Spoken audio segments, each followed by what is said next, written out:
Mishti was lying on her side of the bed, huddled under the duvet that was pulled up to her chin. No matter what she did, she just couldn't get warm. The cold seemed to have seeped into her bones and settled there, that very first day she'd arrived in Ireland. When the first rain had soaked into her socks, right through her shoes. She tried everything.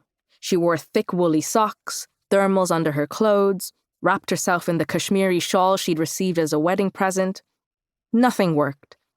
She'd been suffering a perpetual case of the sniffles for the past 5 years, and it left her feeling constantly hungry. Mishti was born in Calcutta, to parents who she believed had really only wanted the best for her.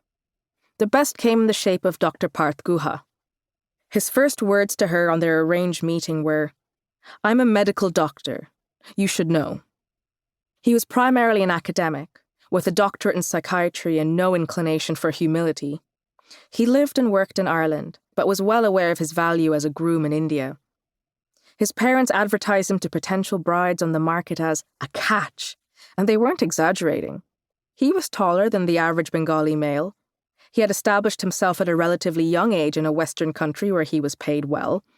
They reported his exact salary like shares on Wall Street. He came from good stock, and the stamps on his passport did most of the talking for him.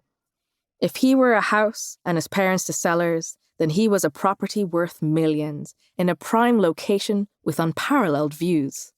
Mishti's parents couldn't believe their luck, that they were even in the running, along with the other eager bidders. All with their heads bowed and hands joined in gratitude, presenting their daughters to be accepted with a shrug or rejected without a second glance. Mishti and Parth first met in a restaurant in Calcutta that was advertised as an authentic American diner. It had plush leather couches and booths surrounded by plexiglass and served milkshakes, fries, and hamburgers made with ground chicken. Their parents had arranged everything, including the time and the venue.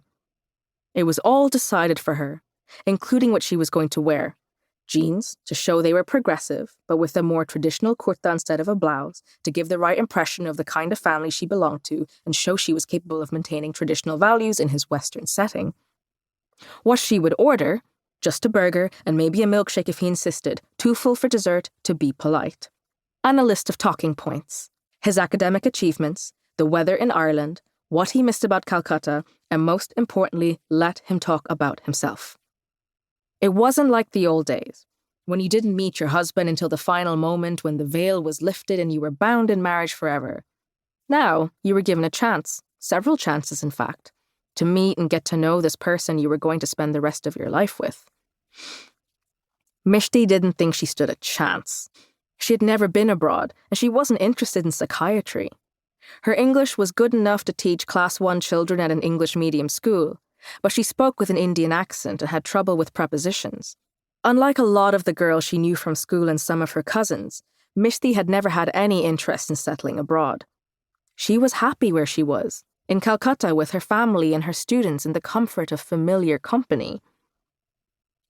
Parth looked her up and down before they were seated. It was the same way her mother had looked at her before she left the house.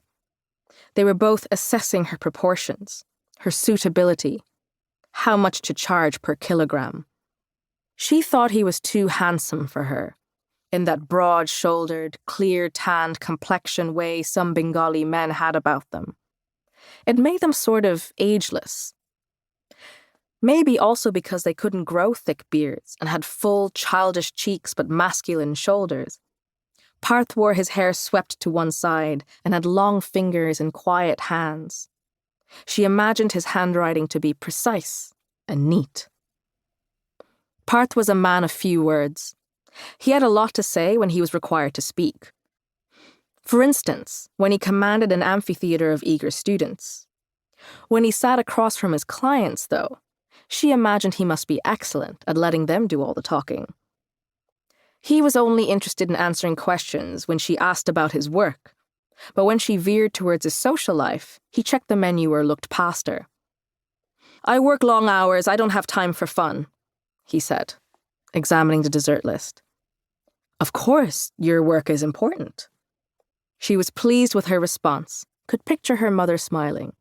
"I do important work. Nobody in India cares about mental health. Depression is as much an ailment as having a bad back or being diabetic.